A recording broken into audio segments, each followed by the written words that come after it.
Now, this is inspired by a woman called Eleanor Longden, who was diagnosed with schizophrenia, and her story, the distress that she experienced that led to that diagnosis, was pretty much ignored, and the diagnosis became her story. And so she did a TED Talk, and the TED Talk is Eleanor talking about all of this. And one of the things she says in a TED Talk is that the main question in psychiatry shouldn't be what's wrong with you, it should be what happened to you.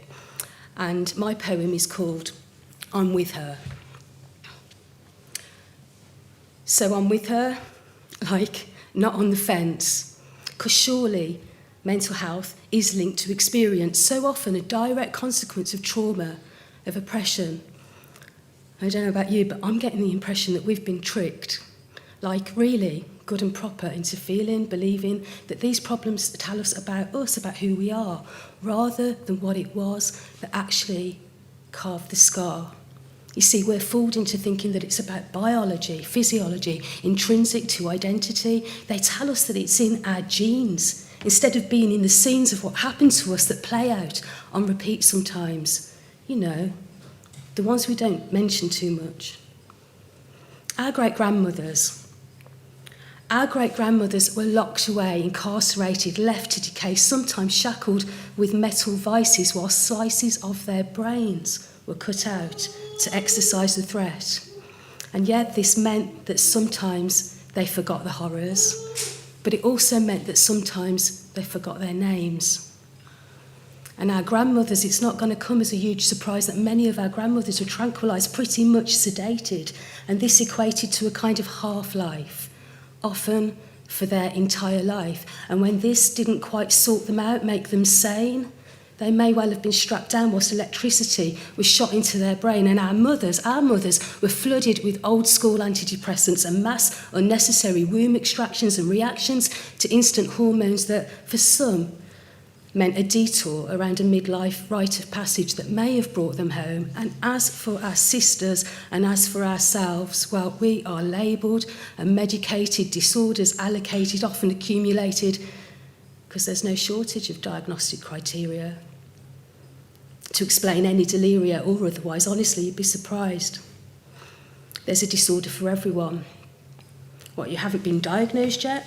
You just haven't been in the wrong place, saying the wrong thing to the wrong person at the wrong time. Arbitrary luck, nothing else. There is a disorder for everyone. They're in the book, it's the DSM-5, it's the place from where they all derive, hundreds of them, all squashed in, all planned, because supply and demand doesn't work too well without the demand bit. So our disorder has to fit, and we need the pills to cure it, to cure us, be our defence, chemical compounds of modern science that conveniently turn off or tone down our emotions, our feelings, whilst pharmaceuticals are profiting so much, they're wheeling and are dealing with governments, creating policy. Is it not an atrocity that drug companies have any say in the big decisions of the day? And I know, I get it, I'm ranting now.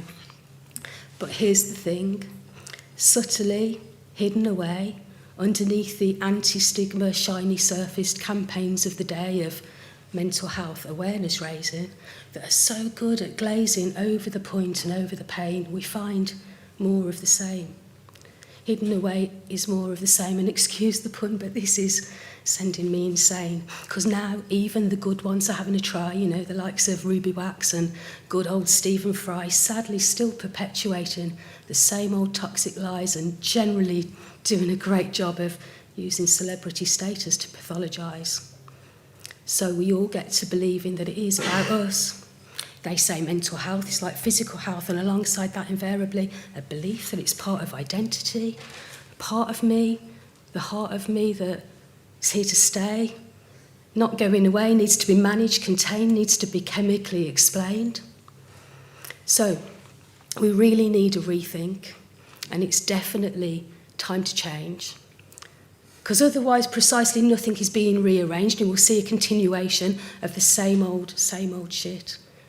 Convenient, disempowering, medical model rhetoric. We'll see confusion and delusion and collusion with social control. And where the hell in all of this is oppression's role or trauma's role?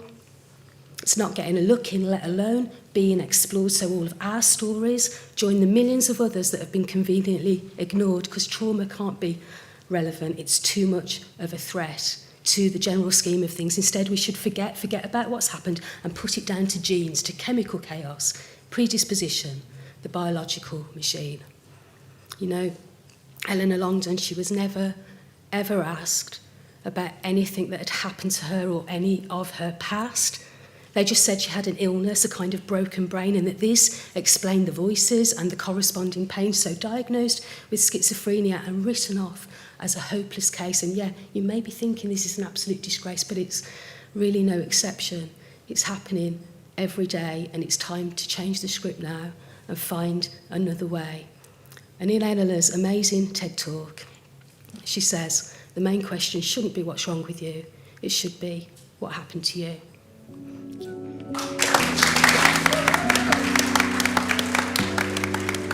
Thank you.